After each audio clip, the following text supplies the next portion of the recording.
Segundo contertulio, Jacobo Grinberg, mexicano del 46, doctor en Ciencias Fisiológicas por la Universidad Autónoma de México, profesor titular de Psicología en la misma universidad, director general del Instituto Nacional para el Estudio de la Conciencia de México y autor de 36 libros. Casi deberíamos decir 37 porque está a punto de aparecer. Tenemos allí la portada, Pachita, un libro sobre el chamanismo mexicano. Jacobo Grinberg estuvo aquí en el programa dedicado al holismo y casi no pudo hablar por culpa del bueno de André Malví, el sabio mutante del mundo por Montera, que aquel día acaparó la conversación y no dejó abrir el pico a casi nadie. Vamos a ver si hoy tienes más suerte, Jacobo. Este programa nace de una comida, tú lo sabes también como yo. Era una comida en el curso de la cual nos contaste a mí, a Félix Gracia, a Luis Maggi, a José Antonio Campoy, a Isidro Palacios y a algún otro miembro de la redacción de la revista Más Allá y también de la tertulia de El Mundo por Montera. Nos contaste, decía, el experimento culminado con éxito que poco tiempo antes, y a propósito de los modos y maneras de la comunicación directa, sin intervención del lenguaje entre cerebros, habíais llevado a cabo en México. ¿Podrías explicar ese experimento y sus consecuencias al resto de los contertulios y a todos nuestros espectadores? ¿Cómo no?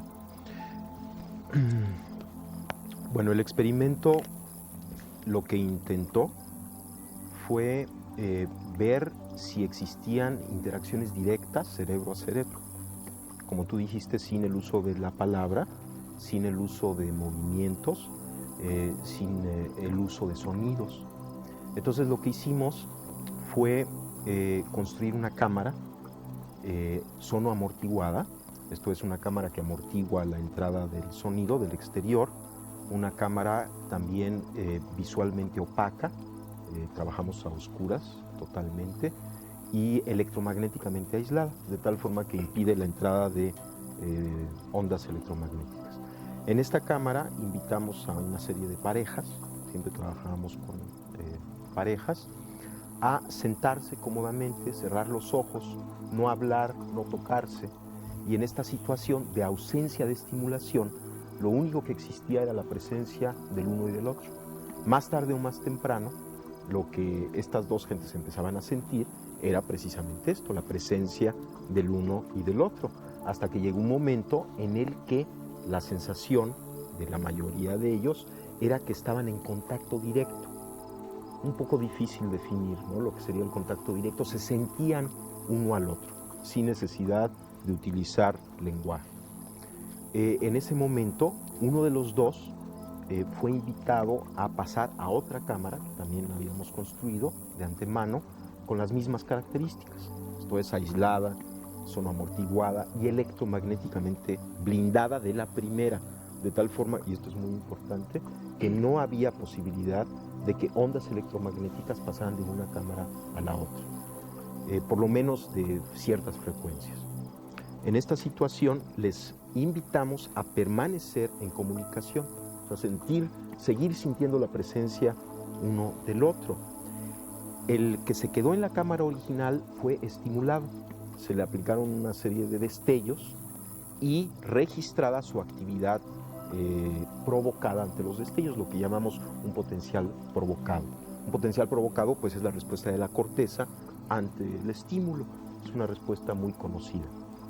Y simultáneamente estábamos registrando la actividad cerebral de la otra persona que no fue estimulada, que no sabía que su compañero estaba siendo estimulado, y lo que observamos es que cuando aparecía un potencial provocado en la persona estimulada, en la otra persona también aparecía un potencial que era sincrónico con la aparición del estímulo, con la presentación del estímulo. A esto le llamamos potencial transferido o potencial de transferencia, y lo que está indicando es que un cerebro de alguna forma estableció contacto con el otro cerebro en forma directa, y lo que le sucedió al primer cerebro tuvo repercusión en el segundo cerebro, sin que necesariamente mediara la conciencia. Por lo menos en nuestros sujetos, al preguntarles, por ejemplo, a aquellos que habían tenido su potencial transferido, ¿sentiste algo? ¿Supiste lo que pasó con tu compañero? Decían, bueno, creo que algo sucedió, pero no estoy seguro. O sea, no había necesidad de que el evento fuera consciente para que sucediera, para que el cerebro lo registrase. Ahora, ¿qué consecuencias? ¿Cuáles?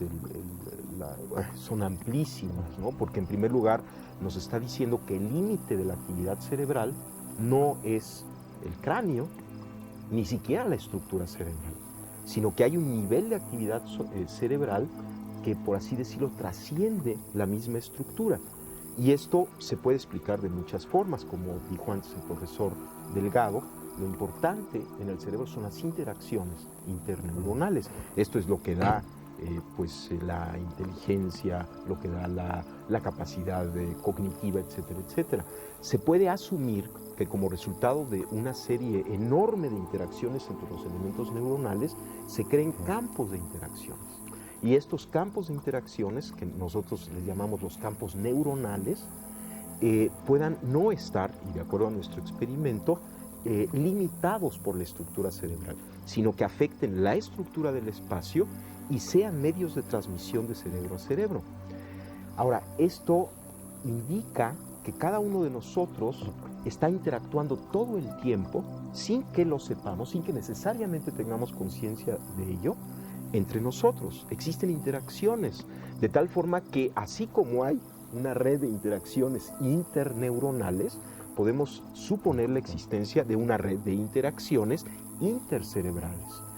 Y esto permitiría asumir la posibilidad de la existencia de un organismo que surja de estas interacciones intercerebrales. Un organismo, ¿qué quiere decir un organismo? Un nivel de actividad que nos trascienda como individuos, del cual formamos parte y muy probablemente el que nos está afectando y estamos afectando. Lo que podría ser quizá la base estructural o fisiológica ya de la nueva fisiología de la conciencia planetaria, de un estado de conciencia que nos incluye, que estamos alimentando continuamente y que definitivamente nos está afectando, porque podríamos decir, bueno, esta red de interacciones intercerebrales, de alguna manera, como muestra el experimento, está afectando nuestra actividad cerebral. Por lo tanto, estamos recibiendo información de esta red. Yo le llamo el hipercampo, por darle un nombre a esta red de interacción. Me da vueltas no la cabeza, sino el cerebro, después de oír de Jacobo. A ver si consigo moderar el resto del programa. Tercer contertulio, José Álvaro Calle, que es muchas cosas. Es físico, o ha sido ingeniero, médico y psicólogo. Ejerció la enseñanza en las facultades de Ciencias y de Medicina de la Universidad Complutense y actualmente trabaja en un centro médico especializado en patología de la comunicación y es consejero de una empresa privada dedicada a la investigación y explotación de la inteligencia artificial. José Álvaro, ¿en qué medida el impacto de un hecho en un individuo puede modificar drásticamente su personalidad sin que su cerebro sufra ninguna modificación fisiológica? Bien. Después de la explicación que ha hecho Jacobo Grinberg, creo que me facilitará esa explicación lo que quiero yo añadir para justificar la respuesta a la pregunta. Debemos hablar efectivamente de actividad cerebral y actividad mental, no de una manera dualista, tampoco yo diría de una manera casi unívoca, pero en todo caso de una manera desconocida. En lo que no cabe duda es que hay una interacción mente-cerebro que ya nadie discute.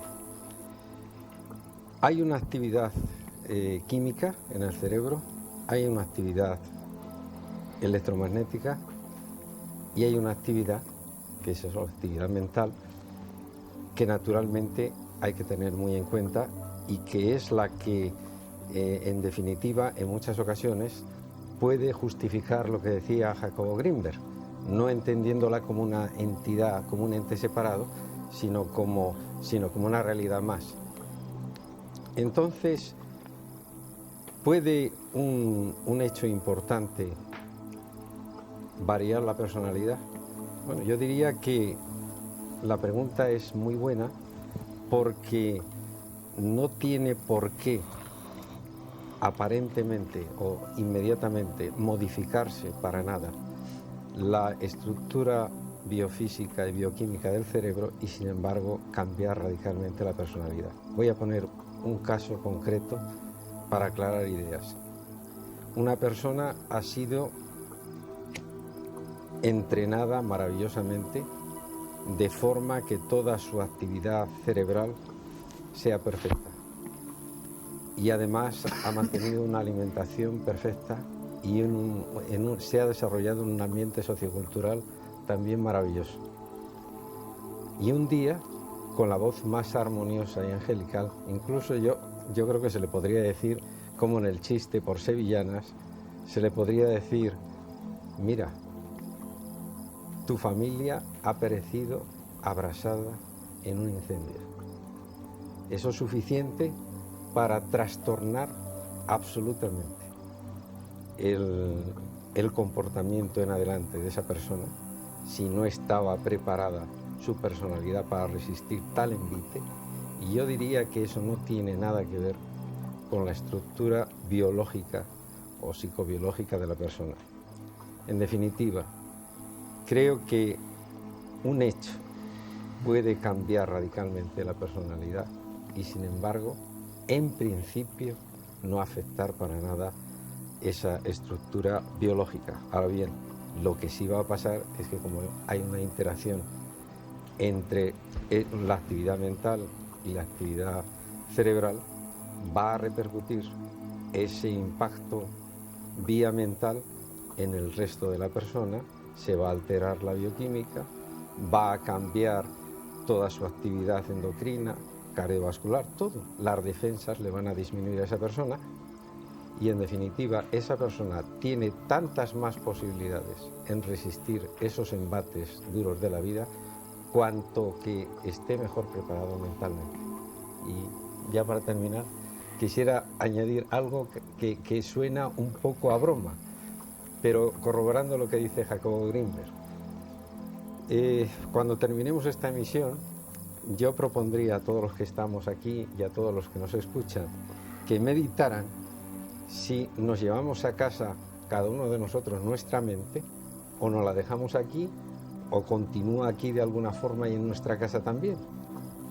Porque este es un problema realmente, yo creo, interesante desde el punto de vista científico y al mismo tiempo filosófico. Se quedan aquí nuestras mentes, nos las llevamos, están aquí y allí. Oye, dímelo, ¿se quedan aquí nuestras mentes o nos las llevamos? Yo diría, hablando con toda brevedad, que se queda aquí y se queda allí. O sea, realmente que permanece en todos los sitios. Cuarto contertulio y miembro habitual del Mundo por Montera, no voy a presentarlo, Antonio Escotado. Antonio, los frenólogos, que con el italiano Lombroso a la cabeza tuvieron bastante predicamento científico durante el siglo pasado y parte del XX, adscribían las funciones espirituales a zonas concretas de la geografía del cerebro, estableciendo así una especie de topografía tangible del espíritu y encauzando este a través de un mecanicismo y de un determinismo prácticamente absolutos. Con ello liquidaban el libre albedrío. Hegel, en la fenomenología del espíritu, sostenía lo contrario, la imposibilidad de localizar el espíritu. Es el espíritu el que crea el cerebro y no al revés. Me gustaría que te explayaras un poco sobre estas nociones.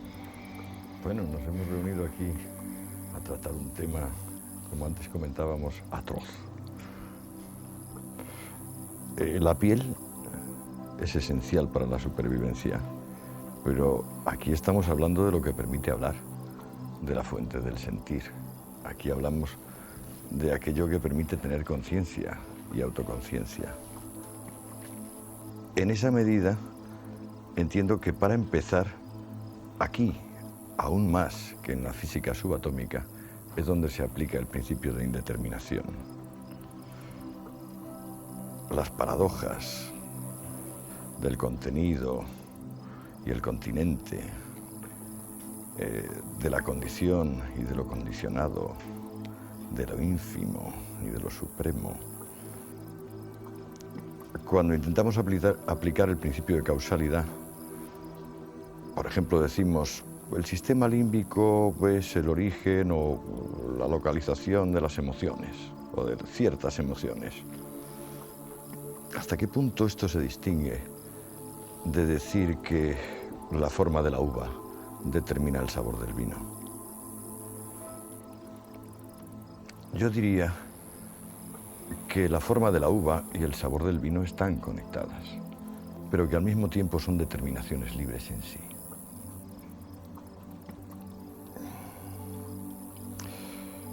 Esto es extremadamente complejo.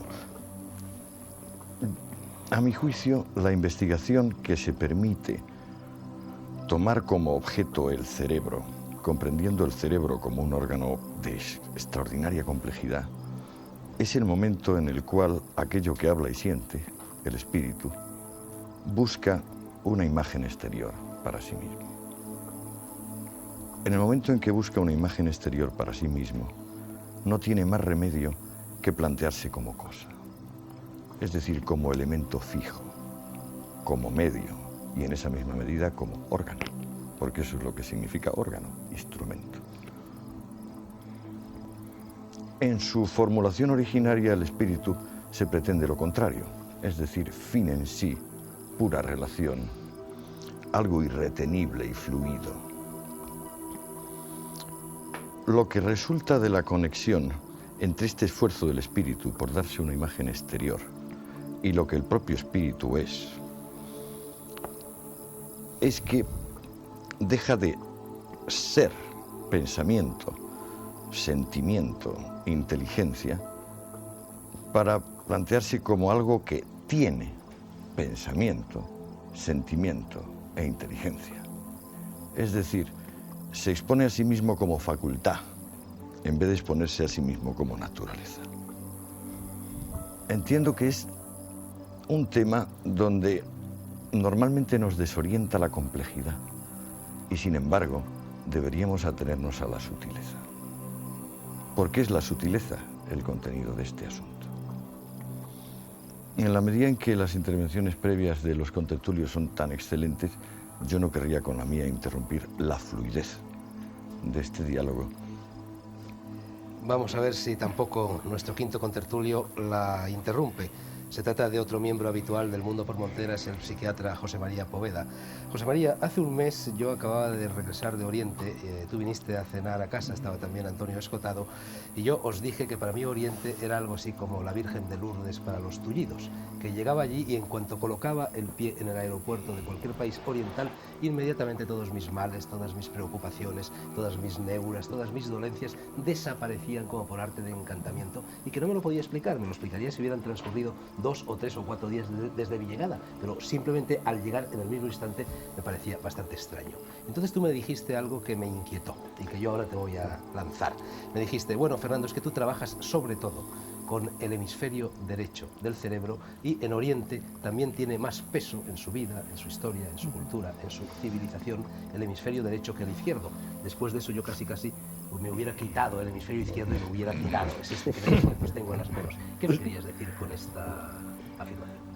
Bueno, bien, pues efectivamente una afirmación que era como un mapa para el territorio que es el cerebro y un intento de explicación para ello. Efectivamente, el cerebro, como han apuntado las personas que anteriormente han hablado, es de una complejidad asombrosa. En número de neuronas, pues sería no mucho, pues muchísimo. Cifras de decir, bueno, ¿se imagina usted la plaza de Tiananmen llena de chinos? Bueno, pues 1 millón de plazas de Tiananmen llena de chinos tenemos dentro de la cabeza si nos ponemos a contar las neuronas, cosa que casi no cabe en la cabeza. Entonces, para explicar cómo funciona el cerebro, ¿seríamos capaces de monitorizar a millones de chinos en sus interacciones y hacernos otro mapa de lo que realmente supone la acción de millones de chinos en interacción? Bueno, eso es lo que pretendía el sistema comunista, pero parece que han fracasado. Es complicadísimo. Entonces, lo que te comentaba al hablar de hemisferio izquierdo y hemisferio derecho es que esto es un modelo de una manera de hablar, un mapa para el territorio del cerebro que puede ser además pues muy matizado. Pero una idea que comprobamos en una serie de experimentos en California hace una serie de años, en los que estaban pues Sperry, Gazzaniga, Gallin, una serie Ornstein, sobre quienes ha escrito pues el propio Calle pues ha escrito sobre ello en el libro que hay de sistema nervioso y sistemas de información. La idea fue que relajábamos a una persona que estaba con un sistema de electroencefalografía colocado y sobre una posición de reposo en el que producía pues ondas básicamente alfa generalizadas, le decíamos, póngase usted ahora a pensar que escribe una carta. Entonces, en ese momento, la parte izquierda y cierta parte de la parte izquierda del cerebro se desincronizaba, entraba en unos ritmos más rápidos que evidenciaban acción en el cerebro izquierdo en ese momento. Pero si a esa misma persona, y estamos hablando de diestros, se le pedía, imagínese usted que es como un arquitecto que está diseñando castillos en el aire, tarea que en vez de ser de escribir y racional, era una tarea visuoespacial. En ese momento, la parte que se desincronizaba era la parte derecha. Entonces, con esto queríamos decir que no se puede hablar de un localizacionismo a lo vasto, pero que lo que encontramos es que las partes que se ponían a trabajar eran distintas según la tarea. Entonces, a partir de ahí se han extrapolado una serie de ideas, que es decir, entonces el hemisferio izquierdo podría ser un modo de procesar la información que utiliza coordenadas verbales de secuencia temporal lineal, o sea, el pensar en el tiempo del reloj sería típico de hemisferio izquierdo, que sería algo muy verbal, mientras que el hemisferio derecho se manejaría en la realidad con visualizaciones, flashes, un tiempo circular más bien, estados de ánimo no verbalizables fácilmente.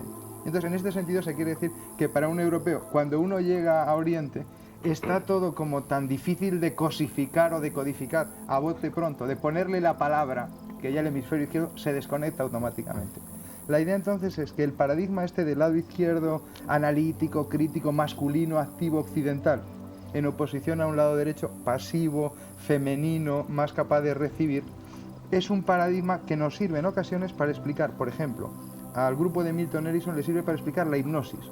Dicen, en realidad, hipnotizar a alguien es dejarle tranquilo a su hemisferio izquierdo, crítico y tal, dándole un cuanto de razón como a los locos, y entonces cuando te hipnotizan te dicen, ¿le pesa a usted no sé qué? Pues claro que le pesa, siempre me pesa.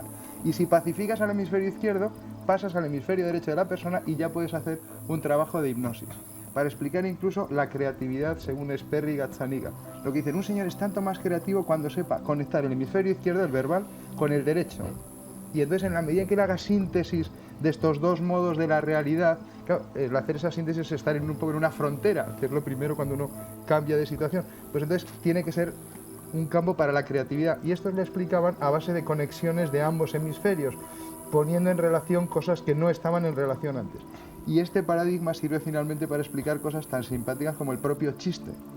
Según lo cual, el chiste sería como la conexión de dos procesos de la propia realidad que cuando se ponen en contacto, al ver su punto de contacto, se produce una fusión de dos campos que crean humor o que llaman la atención. Porque son dos campos que en sí son consistentes, pero cuando se ponen juntos se disloca la cosa. Quiero decir, dos códigos. Esta es la teoría de Arthur Koestler en un libro muy bonito que se llama El acto de la creación, The Act of Creation. Entonces dice, si el chiste este de que había un señor jugando en la cárcel con sus carceleros a las cartas. Los carceleros, un chiste alemán malísimo, por cierto. Entonces está jugando a las cartas con los carceleros. Los carceleros, al ver que este hombre les hacía trampas, le dieron una pata en el culo y lo echaron fuera de la cárcel. Claro, son dos líneas consistentes de pensamiento, pero cuando se ponen juntas pretenden justificar la gracia, ¿no? Entonces, lo que el paradigma llamaba la ruptura de sistema, en cierto modo. Esto es. Bueno, entonces tengo que llegar a la conclusión de que yo soy oriental, femenino y de derechas. Vale. Sexto contertulio, o mejor dicho, contertulia, Dominique Aubier. Francesa de origen y española por vocación, un personaje casi mitológico para quienes desde hace varias décadas nos interesamos por el esoterismo, por el pensamiento mágico, por las religiones esotéricas y por las tradiciones iniciáticas. Es imposible comprimir la vida y la obra de Dominique en unos instantes de presentación del Mundo por Montera. Dominique ha hecho de todo en la vida, ha escrito novelas, se ha interesado por la tauromaquia, intervino en la resistencia francesa, un buen día se instaló en España hace ya casi medio siglo, se instaló en el litoral almeriense, en el litoral de Mojácar, de Carbonera, de Agua Varga, se dedicó allí a la promoción del turismo y se dedicó sobre todo, después de una lectura traumática del Quijote en 1951, a investigar en la estructura talmúdica y cabalística de la obra de Cervantes. Y desde allí, poco a poco, llegó a desembocar, respondiendo siempre a la lectura del Quijote, en este libro monumental, La cara oculta, la cara escondida del cerebro, en 2 volúmenes, que ha aparecido hace pocos meses en Francia y que ha tenido una enorme repercusión en los medios culturales franceses y pienso que dentro de poco lo tendrá también en los españoles. Dominique, tu libro busca el camino de lo que en la Bhagavad Gita de la religión hinduista se llama conocimiento esencial. Dice Krishna a Arjuna en el versículo 2 del canto 7 de la Bhagavad Gita: voy a revelarte sin omitir ni olvidar nada el conocimiento esencial, lo que en sánscrito se llama vijnana. Cuando lo hayas recibido no te quedará nada más por aprender en este mundo. Esto lo dices en la primera página. En la página 20 del segundo volumen explicas que el conocimiento, la gnosis, la iniciación, consiste en tener la tête dans la tête, la cabeza con mayúscula en la cabeza con minúscula, tal y como lo señala un proverbio hebreo a propósito del sabio. Me gustaría que aclararas un poco, en la medida de lo posible, este galimatías y también qué relación guarda todo ello con la cara oculta del cerebro. Pues he sido muy emocionada de oír hablar español con tanta perfección y debo excusarme porque yo hablo un español de campesina, ¿no? El bueno, Pero ese es el bueno, Dominique. espero que sea el No el de bueno, los pero políticos y el de me los perdonarán economistas. todos los errores, ¿eh? En francés sería muchísimo más inteligente que en español, pero el corazón, como tú decías, es muy hispanizado. Pero en francés no se puede escribir. Entonces voy a buscar. He sido muy emocionada por sus intervenciones a todos, porque me han colocado, sin haberlo previsto, en la misma situación que está usted aclarando. ¿Cuál es? Pues uno busca... Dominique, aquí nos tratamos todos de tú, Ah, de como tú. en Carbonera. Perdón, es que el tú me es muy difícil, pero con muchísimo gusto voy a dar del tú al señor Delgado, que tiene pariente en Carbonera que nos están oyendo. Entonces, me ha emocionado cuando tú hablaste de la felicidad. Me ha emocionado cuando tú hablaste de esta vida interior en la cual nosotros seríamos neuronas. Me ha emocionado mucho su participación, pero no voy a precisar por qué, porque no soy capaz en español. Me interesó su subtilidad y me ha conmocionado muchísimo su intervención con la izquierda y el derecho. ¿Por qué? Porque la primera cosa que enseña Krishna, pero que también enseña el Talmud y que enseña cualquier tradición, y que la vamos a repartir simbólicamente entre nosotros, es que el cerebro, su primera aplicatura es de ser con dos hemisferos, lo que decía usted, el de derecha y el de izquierda. Pues esta noción que están poniendo tanta pregunta a los científicos, las tradiciones la conocen perfectamente. Y le voy a decir cómo, para que vean que no voy por opiniones, sino por pruebas. ¿Conocen usted la noción de yin-yang? Lo tiene usted en la camisa. El yin lo tiene tú en la camisa. Sí, sí, está aquí. El yin, el yang es la izquierda y la derecha vista por los chinos. Yo lo llevo colgado del cuello. Lo vista por los chinos, pero cómo lo ven los chinos es muy importante. Ven la relación izquierda-derecha en su sinergia complementaria e inversada. Entonces es una manera de sobrever la relación izquierda-derecha en su funcionamiento en general. Si usted consulta la cosmología masdeana, verán aparecer dos palabras que dicen exactamente lo mismo, que es Getik y Menok. El Getik es el estado mental que corresponde al espíritu derecho y el Menok es el motor. Si usted toma el pensamiento mexicano de los Sioux, tienen una noción fabulosa para los antropólogos, que es el tonal y el nahual. El tonal es la parte exterior, espacial, y el nahual es la parte informativa del motor. El tonal es lo nombrable con palabras. El tonal soy yo, y el nahual es mi cerebro. Dentro de mi cerebro, el nahual es la parte motor, la que tiene el lenguaje, y el tonal es la otra. Y se puede seguir en muchas cosas porque el tonal y el nahual al final son los cromosomos. Al final los nahual son los cromosomos. Pero quiero decir que como el toda mundo la... de lo posible, Sí. lleno de posibilidades. Pero la noción, si las tradiciones conocen también la izquierda y la derecha, no es por haberlo visto como ustedes en el escape, así. No, no, no. Lo han observado. Y lo han observado en su funcionamiento. Y no solamente hay el tonal y el nahual, pero hay muchas otras cosas. En la Kabbalah y en el Sufí dicen con muchísima precisión la izquierda y la derecha. Es decir, que la noción de orientación, de simetría izquierda y derecha, en las religiones resveladas, en la gnosis judía, cristiana, islámica, la noción va directamente, no con yin yang, no con interpretación funcionales, sino directo a la noción izquierda y derecha. Y si ustedes leían el Zohar es un tratado concreto de cómo funciona en sinergia la izquierda y la derecha. Por eso, cuando tú decías que en India se nota una sensibilidad especial, no es porque son más de izquierda o más de derecha en el cerebro, es porque dan toda facilidad a la sinergia y a la dirección, porque la dirección es muy importante, no se va del tonal al nahual, se va del nahual al tonal. Por eso las informaciones que son en el cerebro motor condicionan nuestra comprensión en el cerebro espacial, decimos. Y las tradiciones dicen que no se debe separar. Y hay un chiste, ya que tú hablabas de chiste, chino, que me gusta mucho. Es un monje, ¿tú no eres monje frustrado? Sí, un poco. pero no Entonces, un Soriano. monje que no es frustrado está cogiendo una berenjena en el jardín. Y otro monje lo mira y le dice, tú coges muy bien esta, pero ¿cómo haces para coger la otra? Y el tío se levanta y lo mira con sorpresa. Entonces el monje que ha hecho la observación se toma el instrumento del otro y coge una flor. Y el otro le dice, sí, coges tú muy bien la flor, pero ¿cómo tú harías para coger el fruto? Y un tercero monje que viene dice, Señor, hay que coger la flor y la fruta y saber coger los dos, no en el mismo tiempo, sino cada uno siguiendo el otro. Y eso es la gran noción del dentro y del fuera, que es una noción esotérica que parece tan difícil y que no lo es.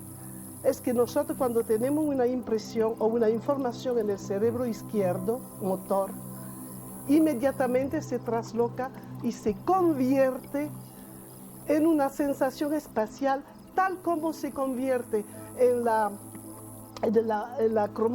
cromosomos, el ADN que se convierte en proteína. Hay una transformación del universo verbal lineal en un universo espacial, que eso es el milagro. Ahora, es una técnica para memorizar, que enseñaban en algunos sitios. eso, si uno coge palabras de hemisferio izquierdo y las ve, les es más fácil luego recordarlas. Eso es verdad organizar. para los japoneses, Ujú, pero más. no creo que sea verdad, por ejemplo, por los hebraicos, para nosotros. Porque los japoneses y los chinos y los indios son regiones de la esfera. Es que antes de hablar de esto me habría gustado precisar una cosa para ti. Pues venga, precisa Porque- y así Jacobo Sí, contesta. es que la gran noción esotérica, ya que yo no soy científica, no me pueden contradecir, ¿eh? Tengo suerte. La gran noción cabalística y sufí y gnóstica es la siguiente. El universo es un cerebro, pero el universo en el cual nosotros vivimos es nada más que la mitad de este cerebro, la parte espacial, la larga, como decía usted, es decir, la parte material. Por eso es material, por eso hay todos los mecanismos que conocemos y en este universo, detrás de él, hay la mitad que falta, la mitad verbal, existe.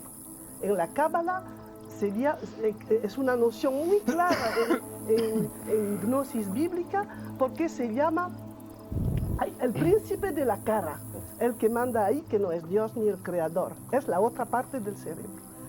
En este son nociones esotéricas, no son nociones científicas, aunque hoy la ciencia va muy cerca, porque el concepto antrópico no sé dónde está aquí, sino es muy cerca. Los científicos son al borde de decir lo mismo. Dicen los esotéricos que en este universo lo que da la forma es el concepto de creación. Y dentro de este universo todo es cerebro. Los ciclos son todos cerebros. Entonces la vida, la tierra es un cerebro. Y la vida es un cerebro, pero cuidado, de la vida vemos nada más que una parte. La parte visible, el hemisferio espacial, y el otro no lo vemos, pero es el que comunica. Entonces, si don Juan, por ejemplo, dice, la otra vida me vienen a mirar, te vienen a mirar. Claro, porque hay muchas formas de vida que son formas de conciencias que existen en el universo y que participen a la vida y nosotros la podemos seguir, vivir. Entonces, el concepto iniciático es interesante hoy por esta razón, que viene a dar todo lo que prometía la Bhagavad Gita, no una ciencia objetiva, sino una manera global de pensar la ciencia y de integrarla a una síntesis prefabricada, porque hoy si poníamos los científicos con la obligación de hacer su síntesis, se darían muchos dolores de cabeza y creo que nadie lo puede hacer.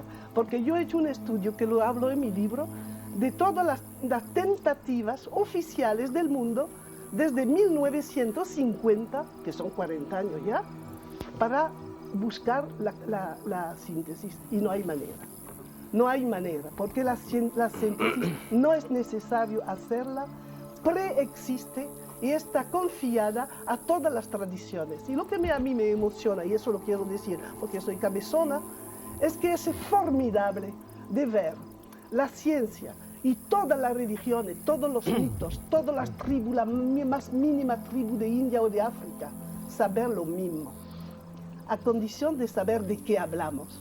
Si hablamos del cerebro como organización, donde la función se impone en la estructura, encontramos que en el mundo no hay que pelear, el mundo entero, en muchos idiomas, en muchas formas de cultura, en muchas expresiones rituales, simbólicas, objetivas, dice lo mismo.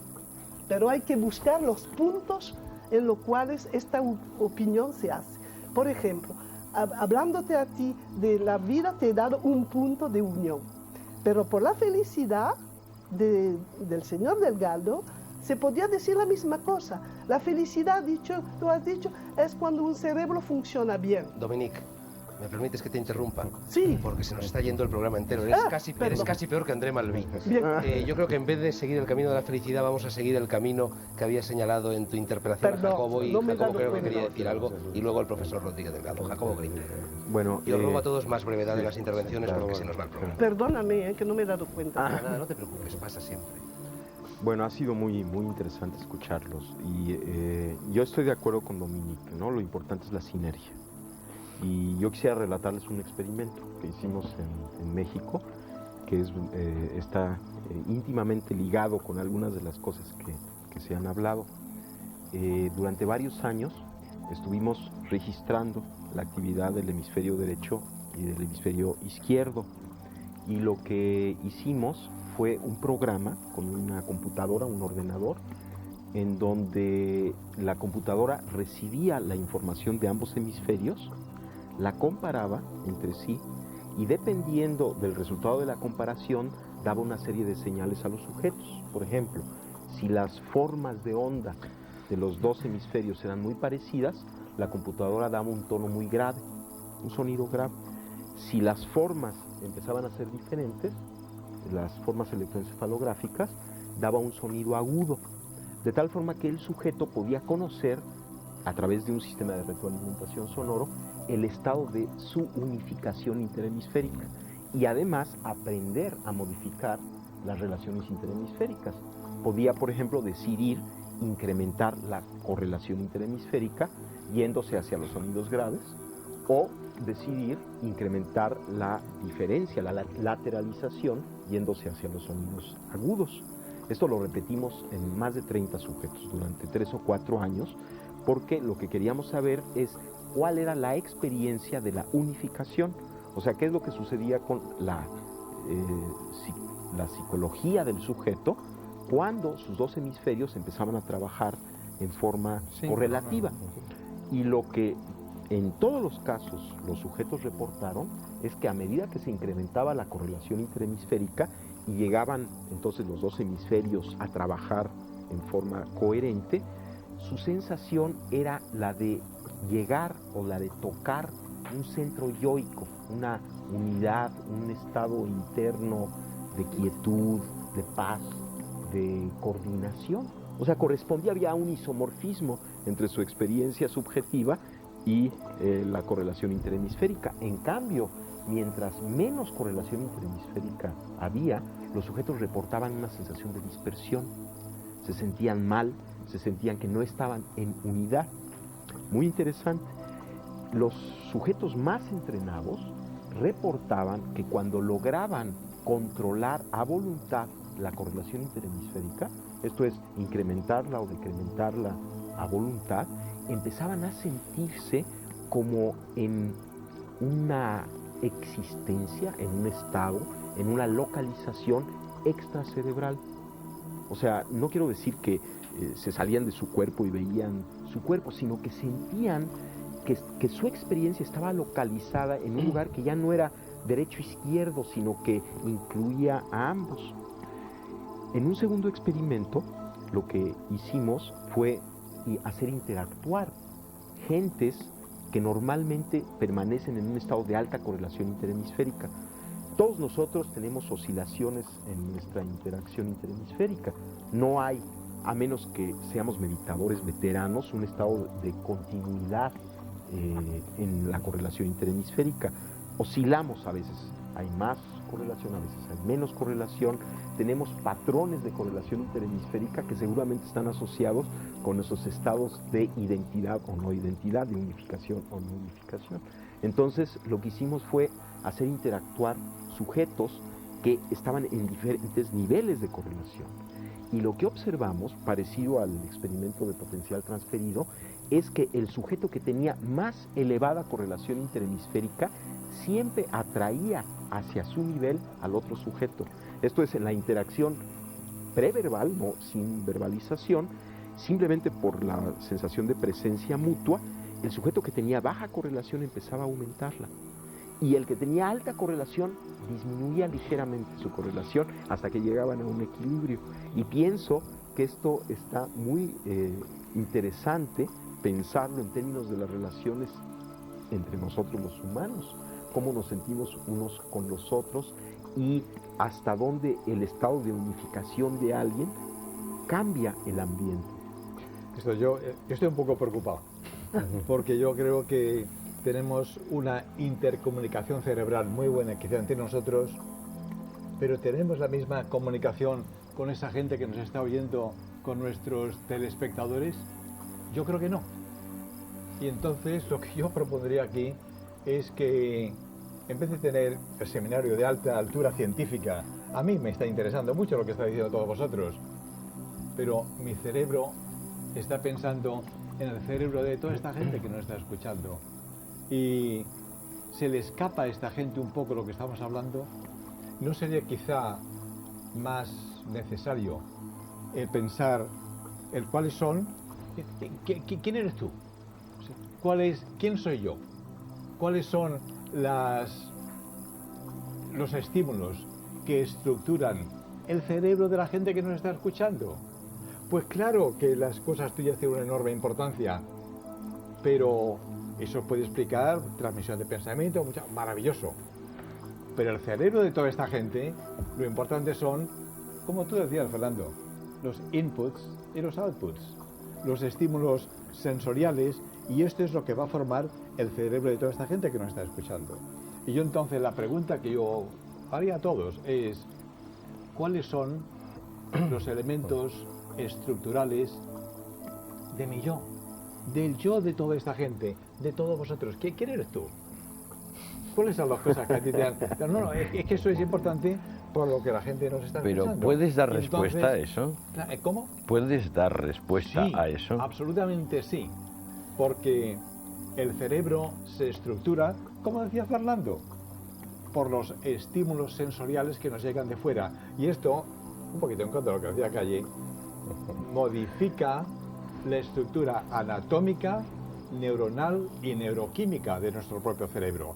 Así es que a esta gente que nos escucha podríamos darle dos consejos. Uno, que alguno de vosotros lo habéis dicho, medita, piensa sobre ti mismo, el noste te ipsum. No es suficiente. Tienes que saber quién eres tú y qué clase de ser humano tú quieres ser. Y este es el consejo práctico para toda esta gente, y es que iba a decir en las manos, no, en el cerebro.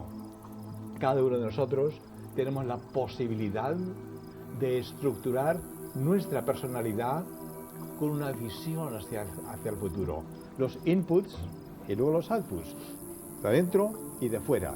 Y esto estructura nuestro cerebro y esto permite que esta gente que nos está escuchando que cambie, si ellos quieren, sus propias concepciones religiosas, políticas, mentales, de actuación, etc. O sea, y ya con esto acabo, medita y actúa.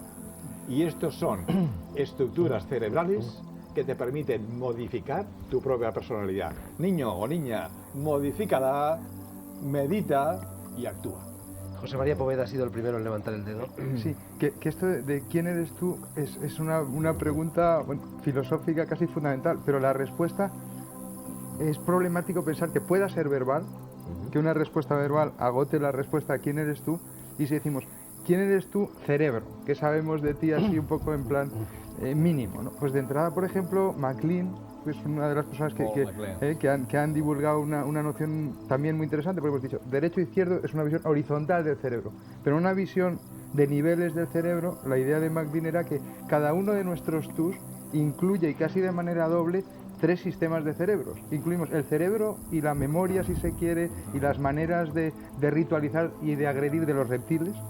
Nuestro cerebro incluye también, encima de ese cerebro, un segundo cerebro que asume el anterior, pero que actúa a veces en paralelo con él, que es el cerebro del mamífero, dice MacLean, y un tercer cerebro, que es el cerebro humano. El cerebro inicial, el de la serpiente, trabaja solo en el presente, dice él. Son actos como reflejos, como los de la médula espinal. Por eso, por ejemplo, los psicólogos que modifican la conducta no trabajan con serpientes, porque las serpientes no se pueden entrenar, prácticamente no tienen una memoria organizada bien. Los mamíferos ya tienen el pasado incorporado a su sistema de cerebro, organizan la información de manera más sofisticada, son capaces ya de rituales, de emociones, de otras historias. Y un tercer nivel ya es el nivel, digamos, cerebral, frontal, que incluye la capacidad del futuro. Entonces, cada uno de nosotros es varios tus a la vez. Y además independientes, y no siempre conscientes de los otros niveles. Sí y no, porque lo que hay que hacer precisamente es darte cuenta, las cosas de Paul MacLean son muy discutibles, pero bueno, darte cuenta de quién eres tú, y entonces esa conciencia, cambiarte tú si tú quieres. Que tú quieres ser un reptil, pues hijo, pues sélo. Pero para eso tienes que meditar y decidir el propósito de vida. ¿Cuál es tu propósito de vida? ¿Para qué haces lo que haces? ¿Cuáles son tus emociones, tus pensamientos, sobre todo tus acciones, tus ideologías políticas, tus ideologías religiosas? ¿Estás ya determinado por tus 3 cerebros de una manera ya fatal? No. Y eso es lo que yo les digo a son toda esta posibilidades, gente. grupos de Puedes posibilidades. Cambiar. Entonces, piensa un poquito quién eres y cambia si tú quieres cambiar. Eso es perfectamente posible, incluso sin la ayuda de neurocientíficos, ni de los psicólogos, ni de los psiquiatras. Tú puedes cambiar. Vamos a ver, ha pedido la palabra Escota, el rastreador, y luego José Álvaro Calle. Pues mira, sin duda a veces la gran densidad de información hace que en su expresión parezca simplismo. La idea de que el cerebro se puede explicar por una llegada de datos que se procesan y salen luego, a mí me parece conectada con una base científica que a su vez no estoy tan seguro de que dure, pero sí que ha sido importante en todo este tiempo, la idea de la caja negra. Investigamos un asunto suponiendo que es una caja negra y entonces según se entra y según se sale, así hemos entendido, por ejemplo, lo del reflejo condicionado. Así hemos llegado a entender cosas mucho más importantes como el principio de cómo se reproducen los guisantes en Mendel, pero el cerebro no admite que se le trate como una caja negra, sino que pide que lleguemos, lo abramos y lo investiguemos. Cosa de extraordinaria complejidad. Cuando tú dices medita y piensa en tu cerebro. ¿Pero qué es tu cerebro? Tu cerebro no es más que la representación exterior del principio de la acción, que para empezar tiene bastante poco de tú y yo. O si no, no entendemos, porque el lenguaje, precisamente, por ejemplo, la palabra mesa, no es tu palabra ni mi palabra, es mesa. Es decir, la objetividad del pensamiento es al mismo tiempo su fluidez infinita, el hecho de que es irretenible y sobre todo el hecho de que no es edificante. El hecho de que no se puede plantear como un consejo a alguien. A mí no me ha gustado de lo que tú has dicho, quiero, perdóname que te diga con todo respeto, que llames a ti mismo, es decir, a un otro, la gente.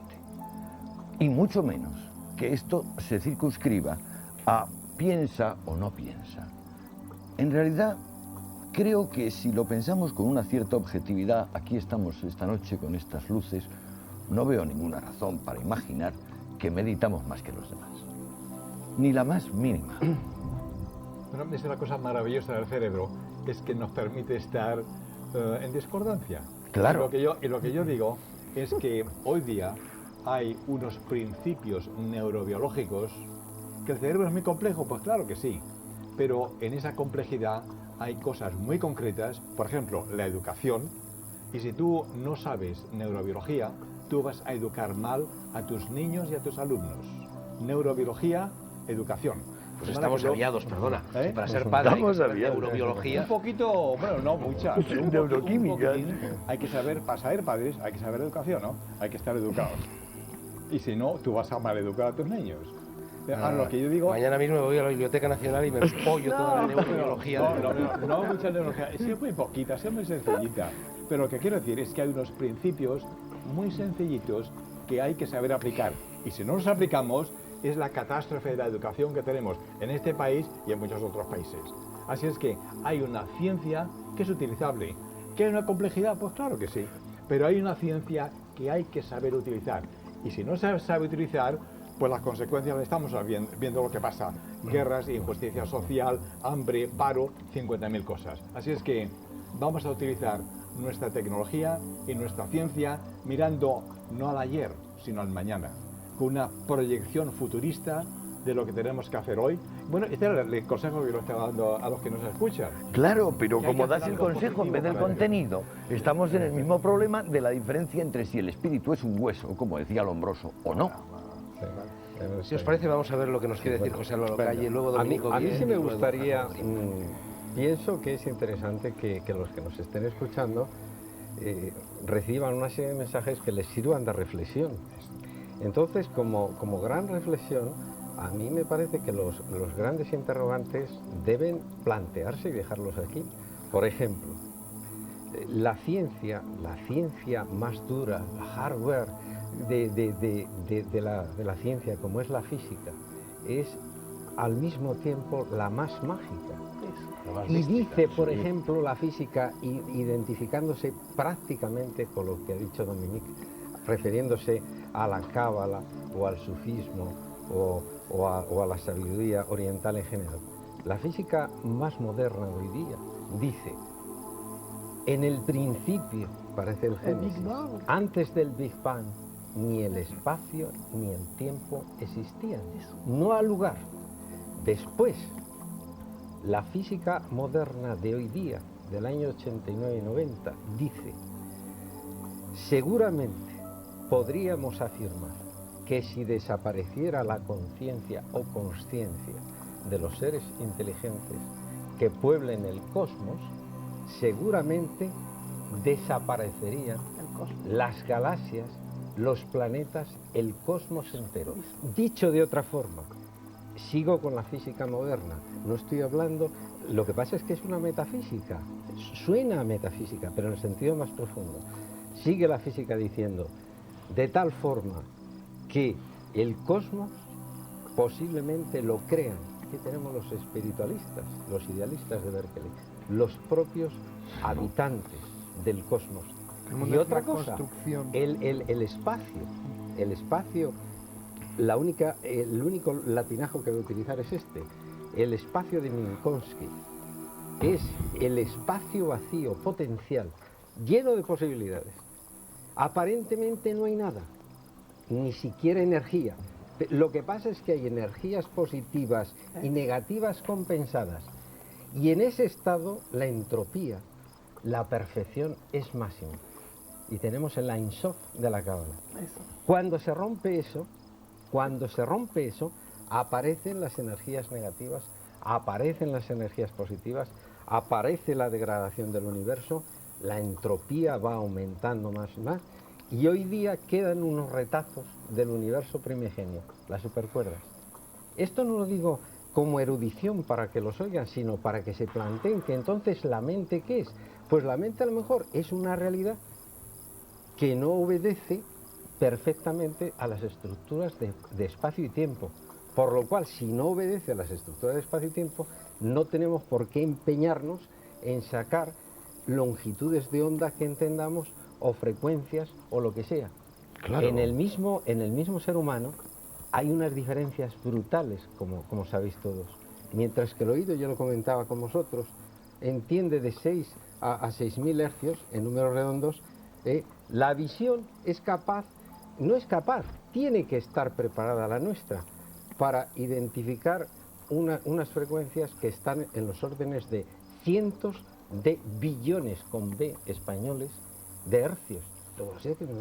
Entonces, yo creo que al espectador sí le llamará la atención el que diga, bueno, pues, como yo decía, la enciclopedia de la ignorancia es tremenda en toda la dinámica de la mente. Bueno, pues es un buen mensaje. Yo quería decir una cosa en relación con todo esto. En la época cuando la humanidad pensaba simbolismo, que son las religiones y la mitad de la gente, porque la gente, y digo la gente, no sé si es la buena palabra, porque quiero decir mis semejantes, todo lo que tenía un cerebro, que sean instruidos o no lo sean, recibían de la fe ciertos conceptos y además su experiencia personal le traía a saber cosas muy profundas. Yo le voy a decir una. En Francia, en los campos de Saint-Onge, hay un refrán de campesinos que dice: todo lo que pasa, repasa. Es decir, todo lo que viene una vez, viene una segunda vez. Bien, ahora voy a llamar en mi cerebro mi memoria... queda, sí, mi memoria talmúdica. Pues mire, es una ley de la hermenéutica bíblica que todo lo que pasa, repasa. Por eso en la Biblia se dice no Moisés, se dice Moisés, o se llama Abraham. Y además en hebreo, cuando se lee, las palabras son repetidas. Pecado literario en Francia, pero buena ortografía en hebreo. ¿Por qué?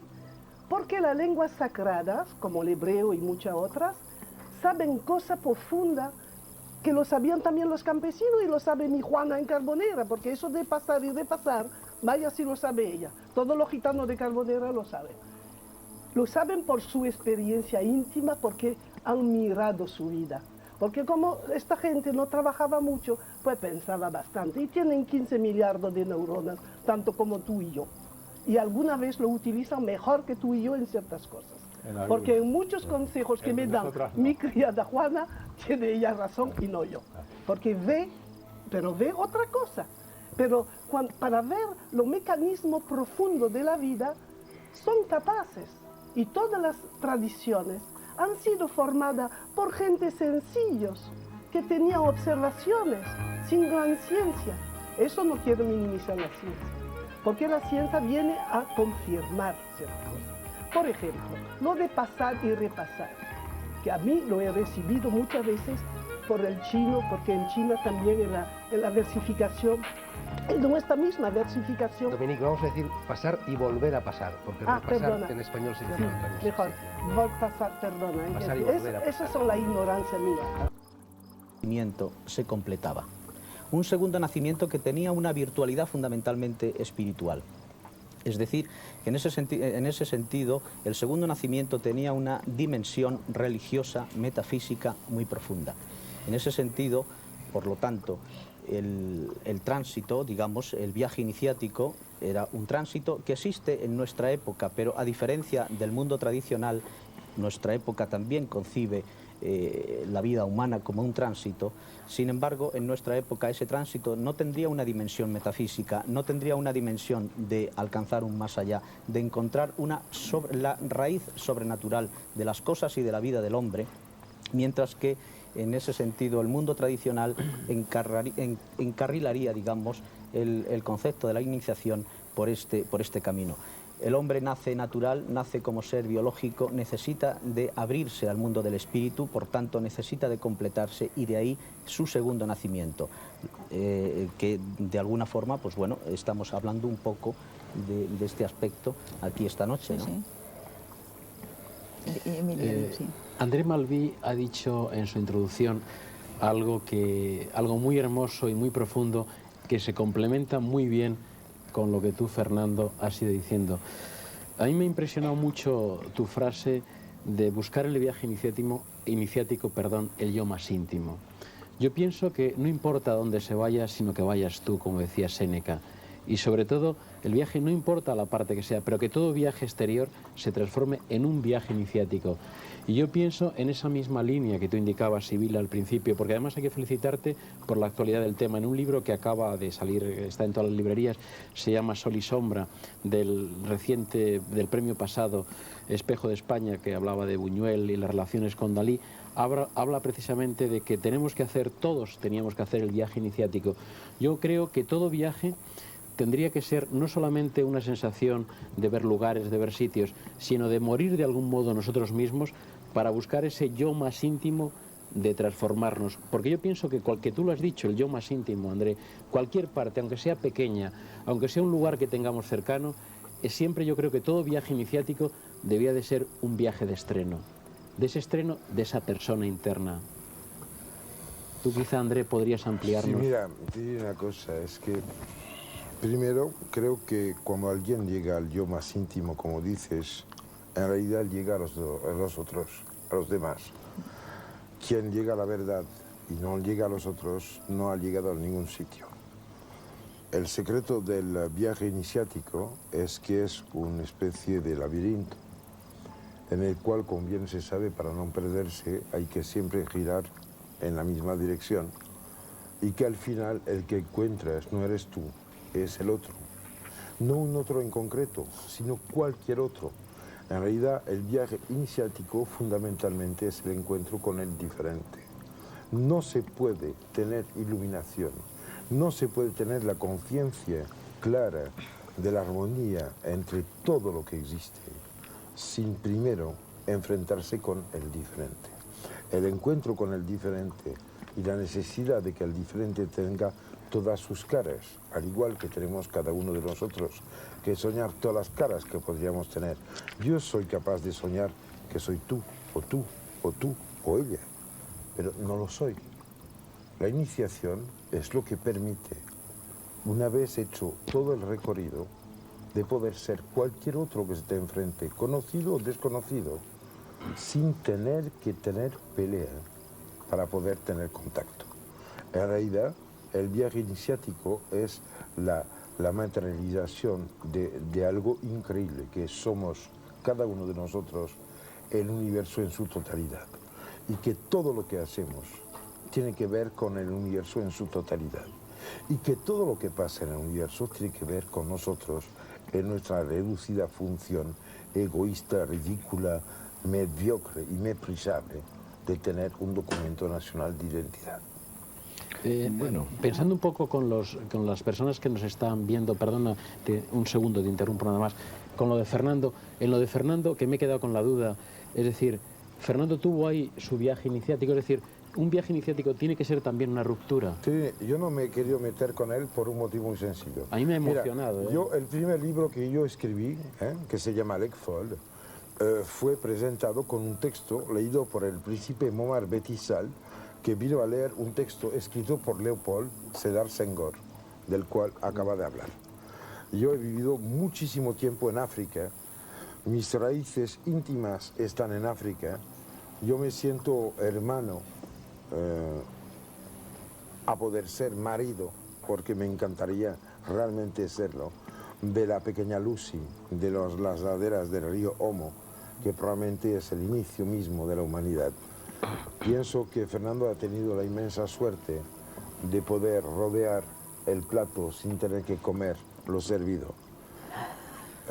Yo ya anuncié desde el principio mi intención de guardarme alguna carta en la bocamanga. No tengo que entrar ahí, porque él y yo tenemos en común unos secretos que no le diré y él no me dirá.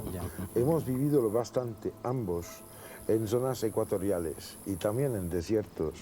¿Cómo vas a saber que el importante, si es importante, no tiene palabras? Así que hay ciertos momentos en los cuales el silencio tiene que hablar en vez que la boca. A vosotros. De todos modos, André, aquí lo que estamos intentando es aclarar un poco a la gente cómo es este tema y de qué va el tema. O sea que haced un esfuerzo para verbalizar lo inefable. Cojo 2 minutos y después dejo. Pienso que como una madre tiene su niño que se cae, lo coge, le da un beso donde le duele, sopla, le canta una cantinela, se pone a respirar con él, se desabrocha, saca a lo mejor la teta o lo que sea, busca el contacto íntimo, olvida un poco que es un ser por su cuenta y que el que sufre es otro ser. Intenta abrir puentes que hacen que sea un ser diferente, más que la suma de los dos y diferente también de la suma de lo que cada uno de los componentes podrían ser. Pues está ya recorriendo casi perfectamente todo lo que la iniciación permite, anuncia y necesita. Y como última cosa diré que la iniciación es inevitable. Naturalmente es inevitable. Lo que pasa es que hablamos de una iniciación. ¿Me permitís un pequeño inciso? Mi maestro decía que iniciados estábamos todos, los que no estábamos era acabaditos. Digamos que los caminos iniciáticos, ya sabemos que todos, la vida es una iniciación, pero estamos hablando de los que se adelantan, digamos, a la vida natural, ¿no? Y entonces que hacen unos recorridos internos y externos, digamos de alguna manera, que les aportan no solamente nuevos conocimientos, sino una nueva forma de ser, una nueva, no sé, la piedra blanca con el nuevo nombre que está en el Apocalipsis, ¿no? Un nombre nuevo. Sibila, yo... ¿No has terminado o no? Sí, creo he terminado, pero además antes, creo que quería hablar Escotado y Basilio Antonio. Baltasar no ha dicho nada y quiero que hablen de sus respectivos miedos. Sí. ¿Qué habla Basilio Baltasar? A lo mejor no los han tenido. A lo mejor porque nos la cuenten. Antonio, estabas Escotado, antes. tú querías decir algo. Sí, pero es un señor. No, Pero era en un momento previo. Era en un momento Recógelo previo. otra vez y tráelo otra vez adelante. Creo que André habló de que al alcanzar la verdad de sí mismo, uno en realidad se sitúa inmediatamente en el terreno de lo que llama el otro. Creo que la diferencia entre uno y otro se basa justamente en la falta de interés por la verdad. En el momento en que el interés por la verdad se hace avasallador, omnipotente, hegemónico, uno está ya en el lugar del otro. El viaje iniciático para mí es básicamente el viaje de la pequeña muerte, de anticipar aquello que da gravedad, seriedad a nuestros actos, porque imagínate que viviésemos una infinidad de tiempo, pues podríamos hacer toda suerte de tonterías y no existiría la palabra tontería. La palabra tontería proviene probablemente del movimiento entrópico de lo real, que hace que, bueno, que seamos limitados en general. Pensé, lo más oportuno que podemos hacer aquí es que cada cual cuente algo parecido a una iniciación propia. Exactamente. Fernando ha contado con un cierto lujo de detalles circunstanciales una experiencia.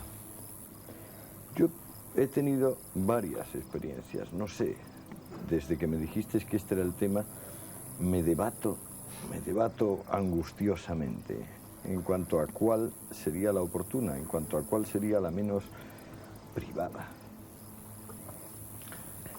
Pienso que es la de este anillo. Este anillo lo llevaba mi madre, es lo único que recuerdo de mi madre. Cuando ella murió, yo estaba en Ibiza, en un bar, y apareció un pequeño indio hindú, y dijo, no por dinero, para mi promoción, señor, ¿qué le grabo? Y yo le dije, délivré, que en francés significa liberado, abierto a lo que acontezca. Y él dijo, I don't speak French, sir, no hablo francés, señor. Y yo dije, bueno, pues ponga released.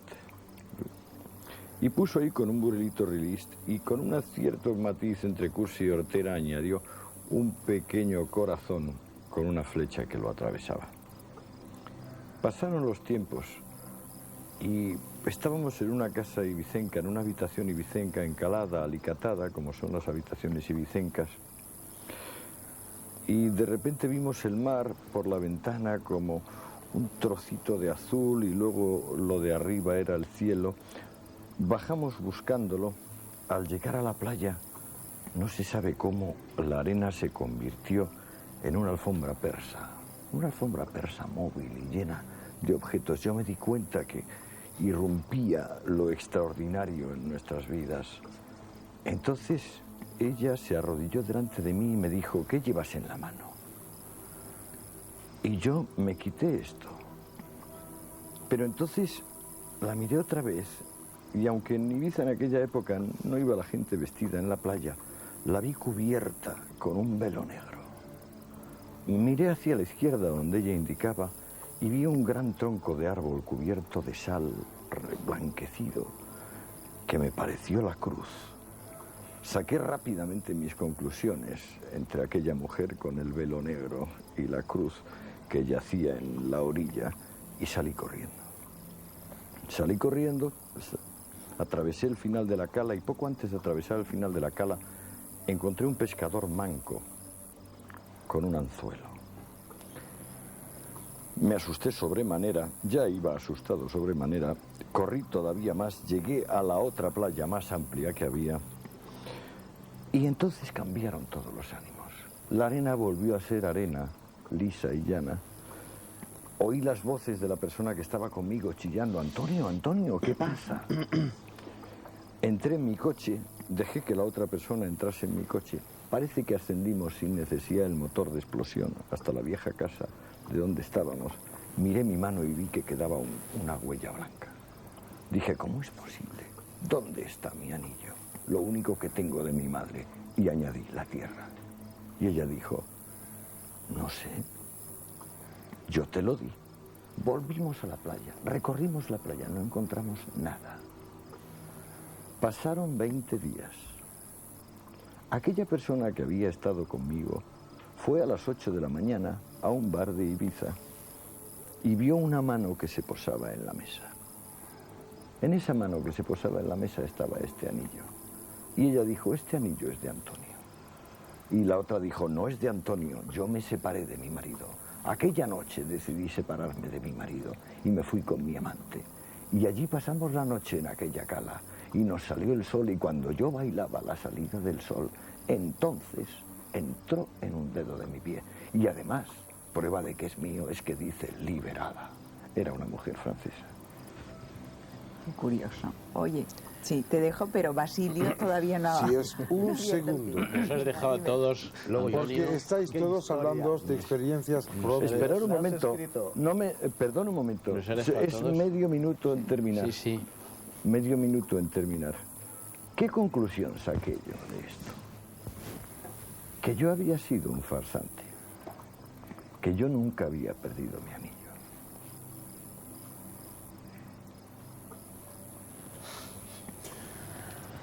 Benítez, es muy rápido.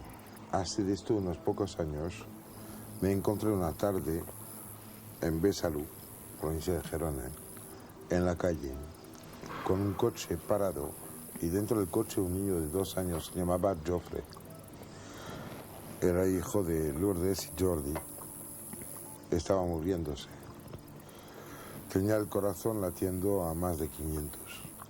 Estaba realmente, al final, con fibrilación. Y me habían llamado. Yo sabía por qué.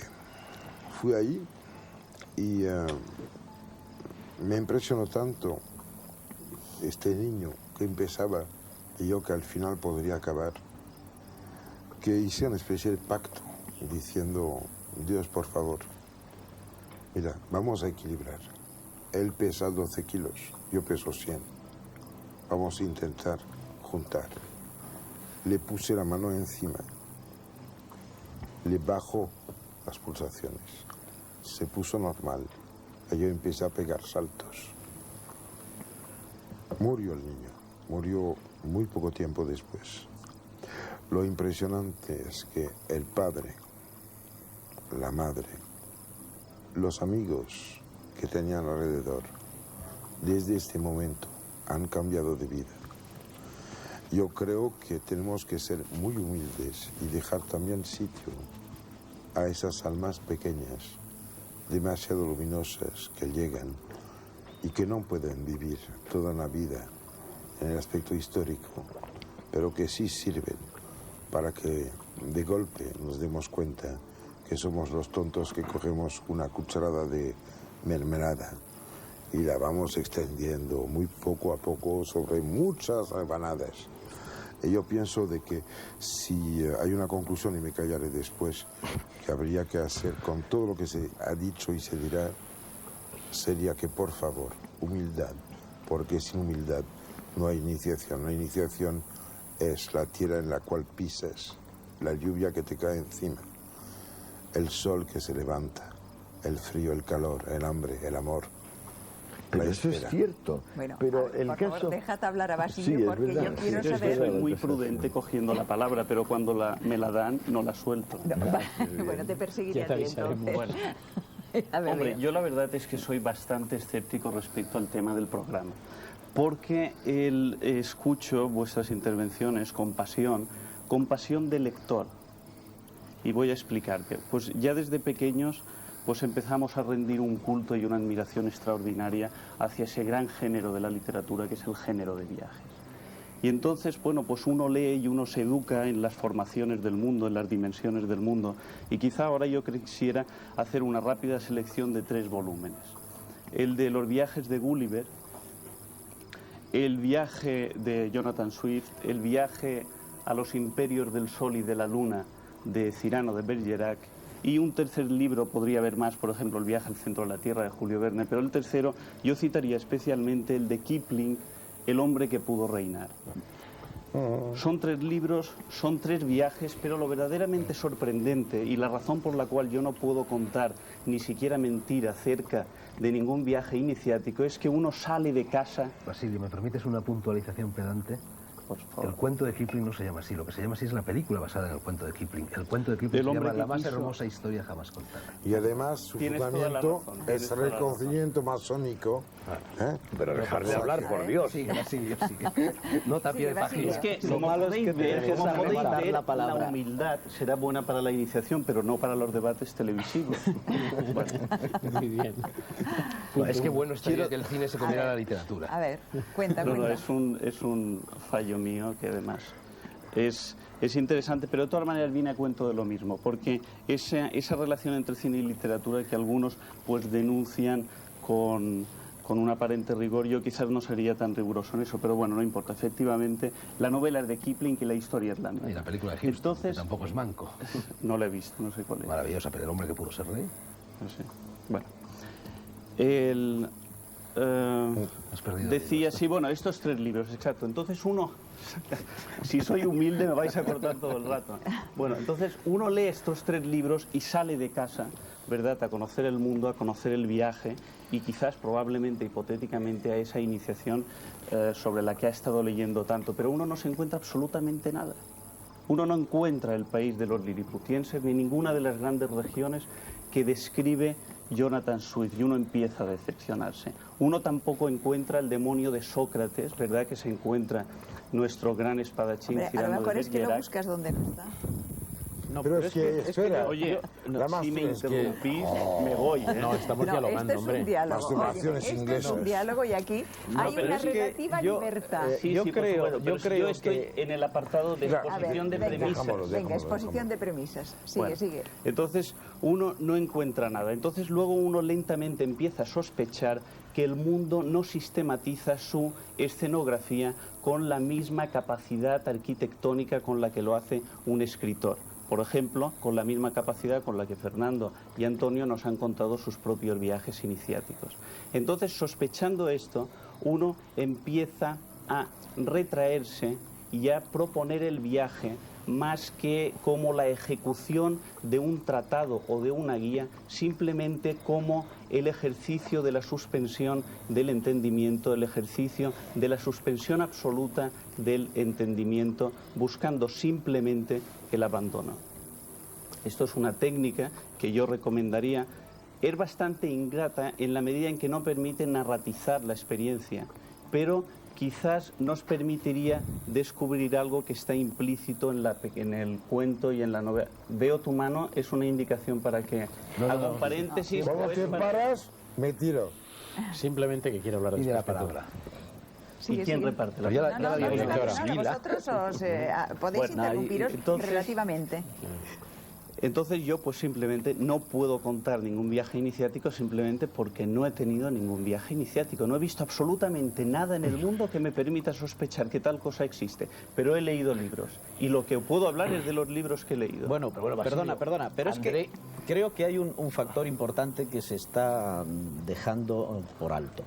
Y es que se está identificando viaje iniciático con viaje físico, con el viaje de la aventura del montañero, Claro, que se va claro. al pico, al Everest, o va a la Concagua, o va al Himalaya, o cualquier otro que va al oriente o va al occidente. No forzosamente. Es decir, Ni la experiencia que ha contado Antonio ni la que he contado yo pero eran es grandes que viajes. corremos el riesgo, Claro, corremos el itinerarios riesgo de identificar viaje físico con viaje iniciático. Entonces, yo quiero plantearos, por ejemplo, aquí, ¿qué hace un monje que habla también de viaje, de salida del mundo, de búsqueda del paraíso, y sin embargo vive una vida sedentaria en una celda en la que se recluye en el secreto y dice: voy a meditar sobre la muerte, sobre mi propia muerte, para renacer aún más allá? Bueno, Isidro, pero es que Ideal. precisamente ese secreto, esa soledad, ese ayuno, esa mortificación forman parte Del viaje son las iniciático. pruebas que forman parte Por del eso, iniciático. yo quería, Eso tendría que ser por muy esto yo quería interesante. aclarar que no es que no confundamos De en ese ir a sentido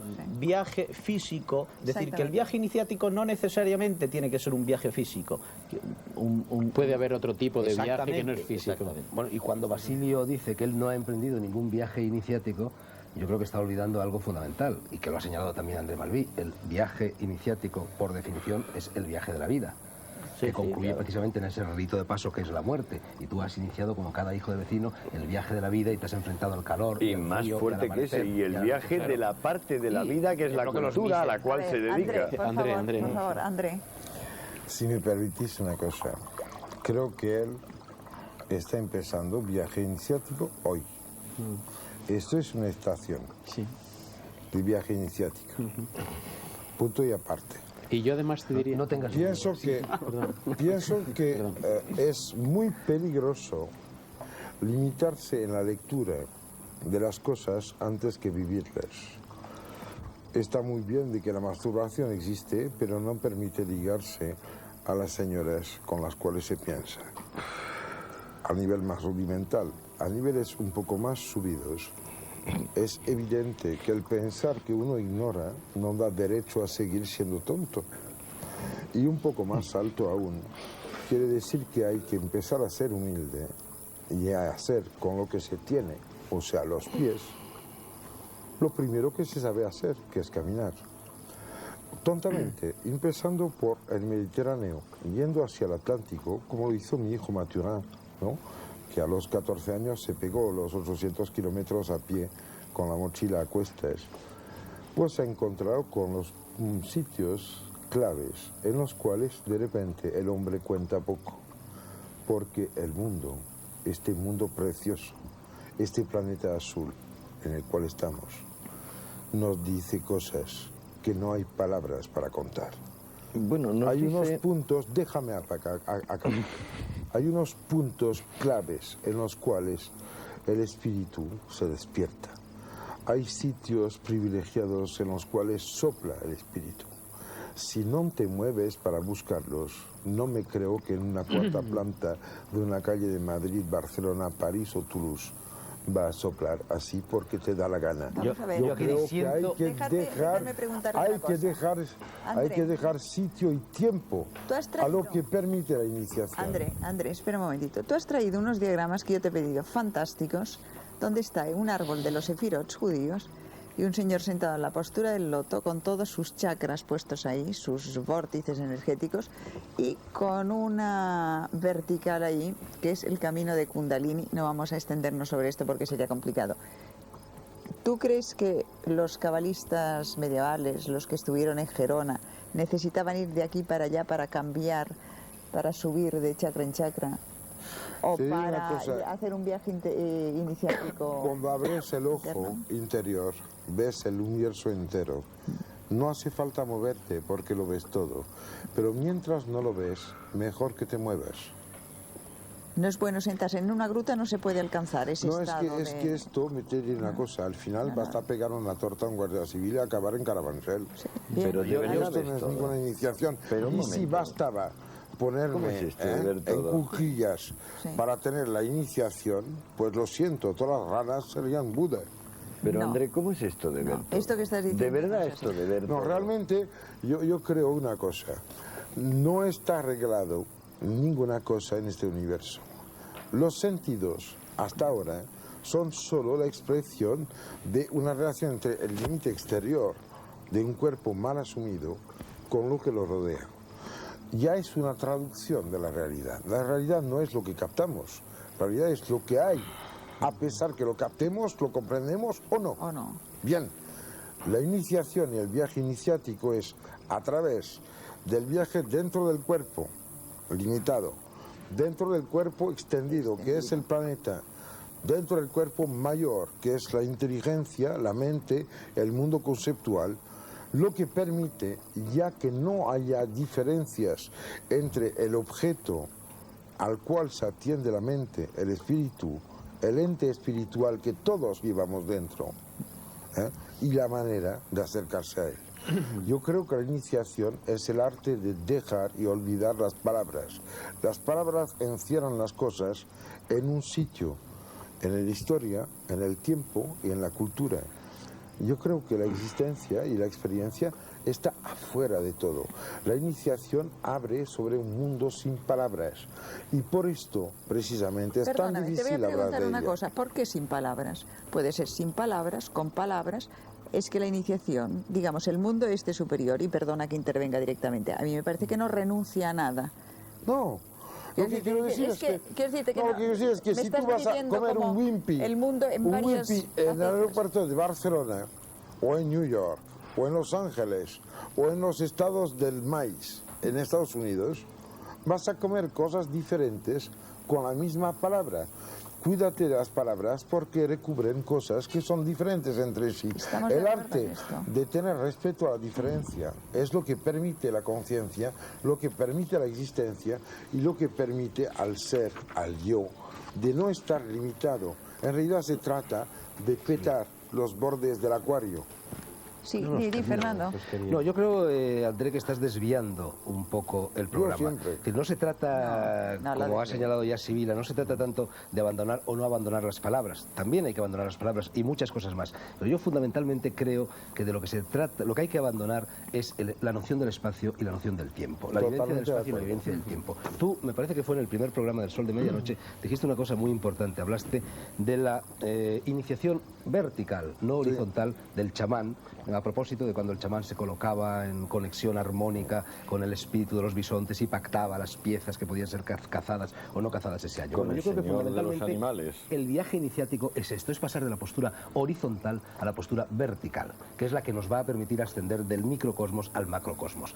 Pero yo creo que deberíamos ser un poco didácticos, porque No, probablemente me las personas que nos falta están algo, escuchando sí. siguen A mí desconociendo en me estos falta momentos algo qué es respecto un de viaje eso. iniciático. De lo Un que ha viaje dicho iniciático- Malví me falta algo. un viaje iniciático es algo que tiene, bueno, una serie de condiciones, una serie de puntos Perdona, comunes. Fernando, pero tiene dos condiciones, una horizontal y otra vertical, no solo vertical. Bueno, Perdóname. pero para pasar de lo horizontal a lo vertical tienes que perder la noción del espacio y del tiempo, y para perder la noción del espacio y del tiempo te tienes que someter a una serie de pruebas iniciáticas. Mira, y yo creo que no me podríamos gusta. contar no experiencias Sigue hablando, personales. Quiero sigue hablando mal, quiero y comentar lo que protestaré. dije la primera vez y lo que menciono ahora. La experiencia a la cual me refiero es una experiencia en la cual, cuando lo haces, empieza a ser todos los que conoces. Te das cuenta de repente que podría ser cualquier persona, cualquier roca, árbol, cualquier cosa de estas cosas de las cuales realmente no tienes que huir, pero con estas no puedes encontrar nada. La verticalidad es parar y encontrar una dirección y no un recorrido.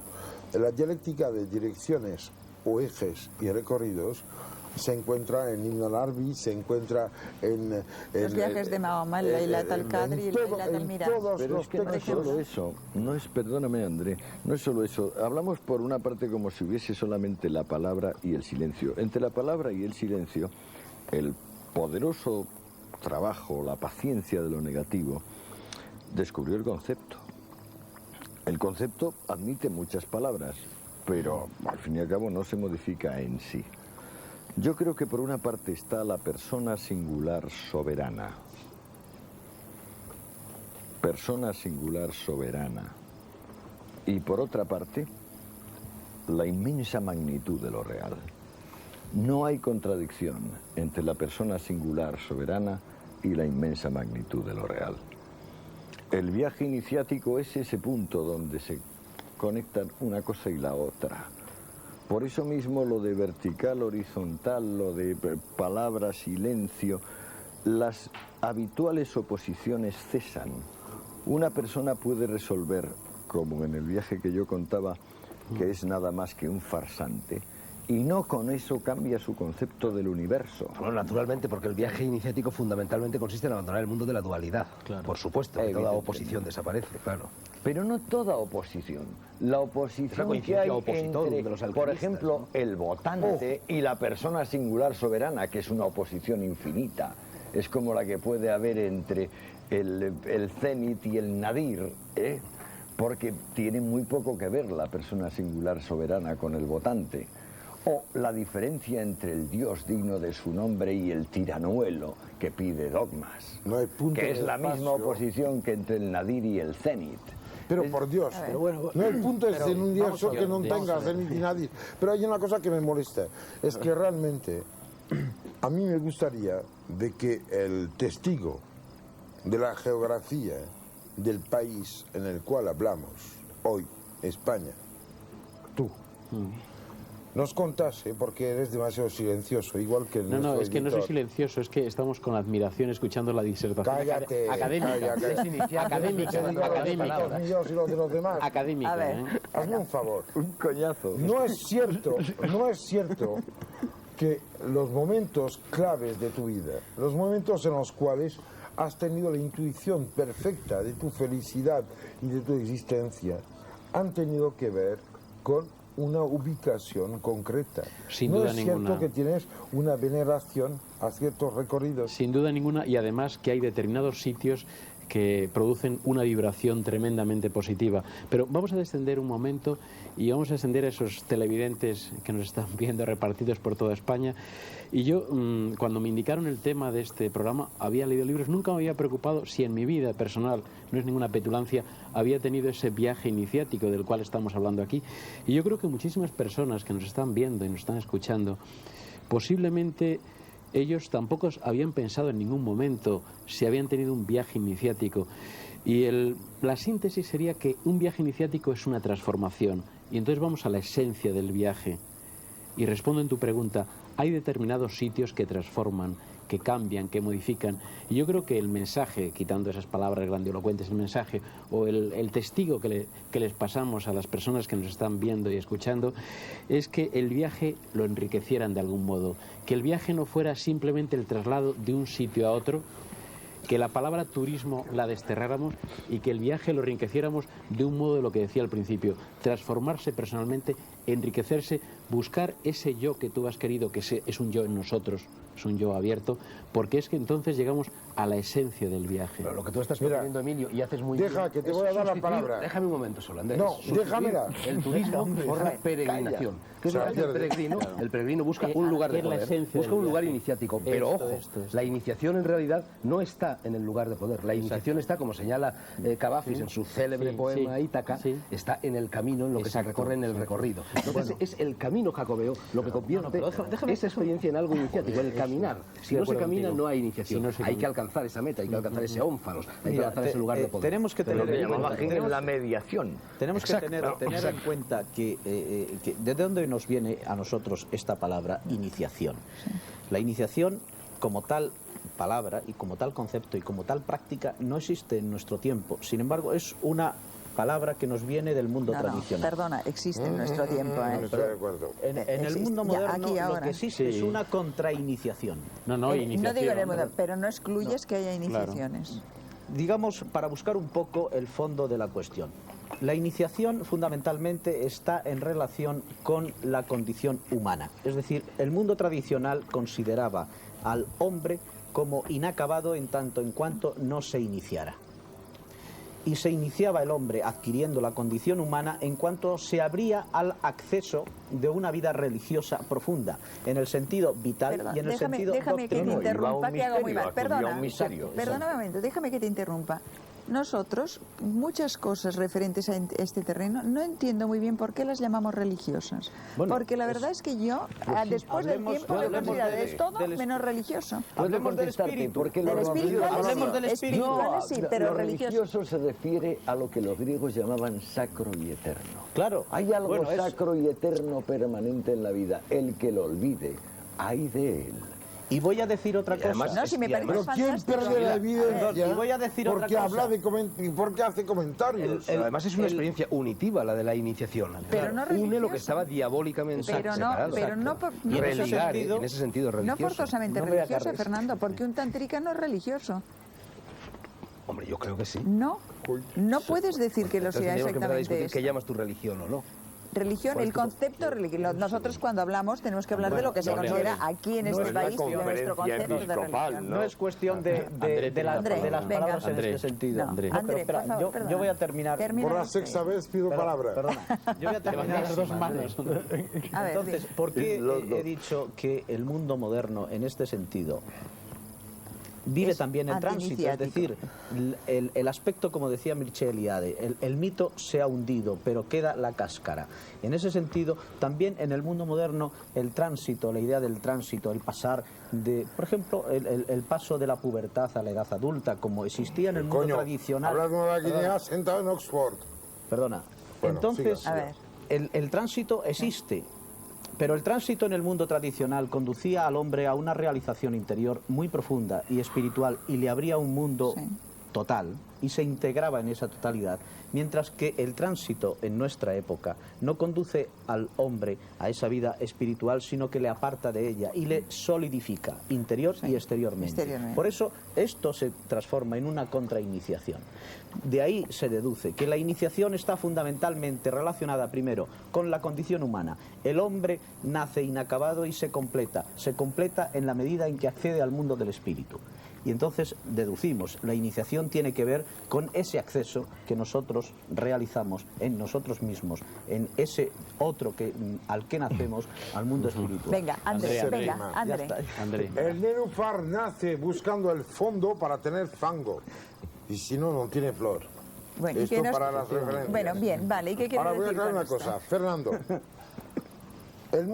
uno de los motivos principales por los cuales me he hecho ibérico, no español porque no llegó a aclararme con las diferenciaciones. Ibérico. Esa es la palabra. Ibérico, ha sido tu libro, ha sido tu persona, ha sido tu sueño intenso de una iniciación de esta península de la Europa y que escribiste lejano, en sitios apartados de ella.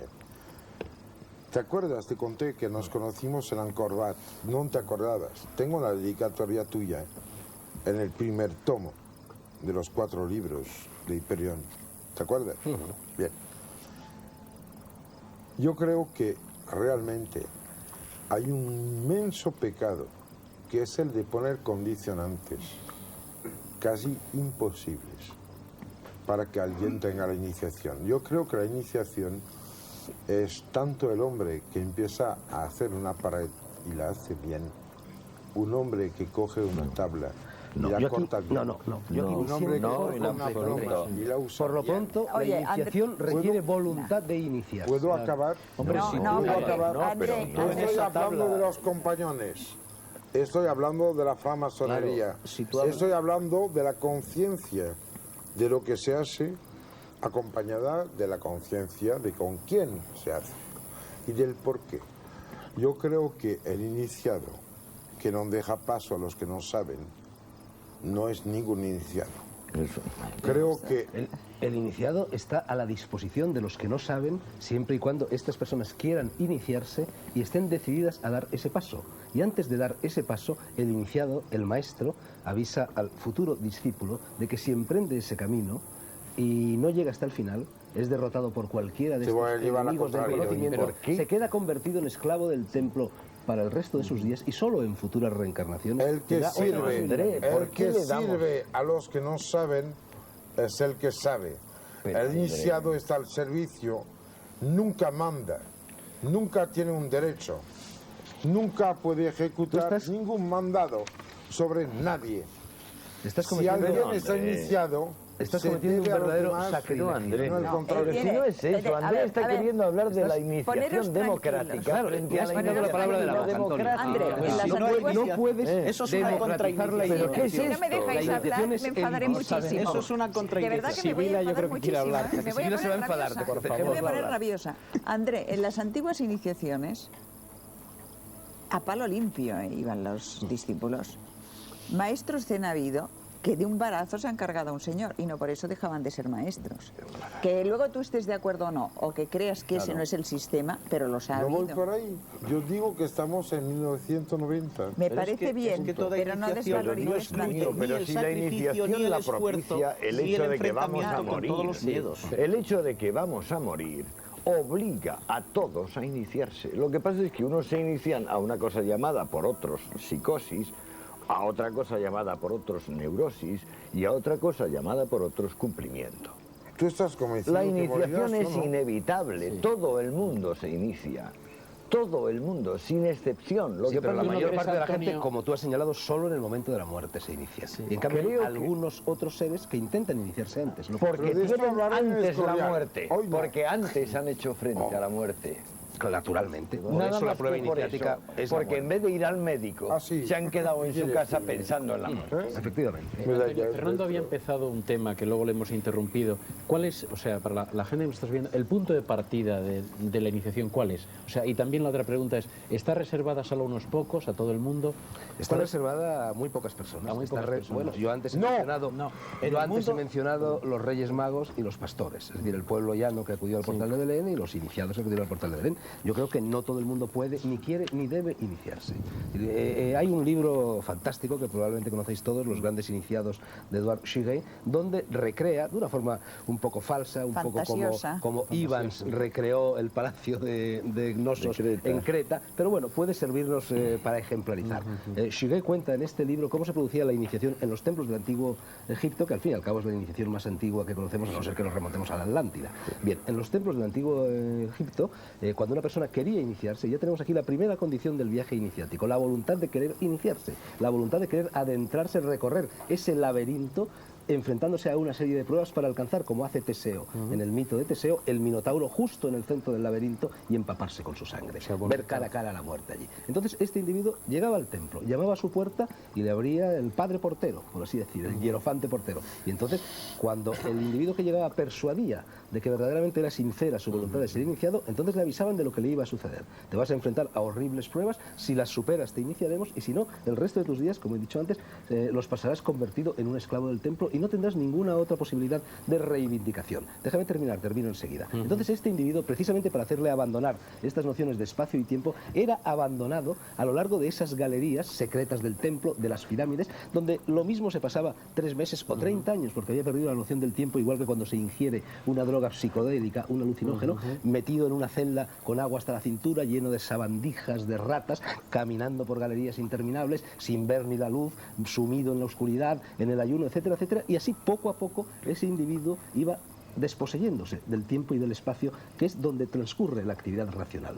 Y si realmente superaba todas esas pruebas, llegaba un momento en que al doblar un recodo se le abría el patio interior del templo y entonces ya allí bondadosamente acudía a recibirlo el hierofante y le enseñaba a leer el libro de las alturas, le enseñaba a leer las estrellas, produciéndose así ese chispazo de fusión entre el microcosmos y el macrocosmos, y esa persona pasaba a ser un hierofante a partir de ese momento. Los otros, los que no llegaban hasta el templo cuadrangular del interior, hasta el patio cuadrangular del interior, eran esclavos por el resto de sus días.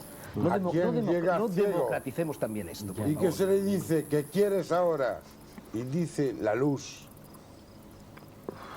Es una respuesta que todos siempre tendríamos que que tener, La luz. ¿verdad? Bueno, Pero a ver, déjame un momento, ver la luz. Muy deja posible. tratar Déjame a acabar. Basilio. A ver, Quisiera- No, que ¿Por hable qué él, porque Jesucristo se somete a toda esa hablabas? serie de tormentos. Me ¿Por qué callé Jesucristo cuando hablabas. hace el Vía Crucis, el Calvario, la muerte? Porque no Déjame basta con hablar. desear la Un luz. segundo. Déjale hablar. Bueno, Basilio. A ver, sí. Basilio. No, solo hay una, dos- deja hablar a anotación, Basilio. una pequeña anotación al Estás- margen.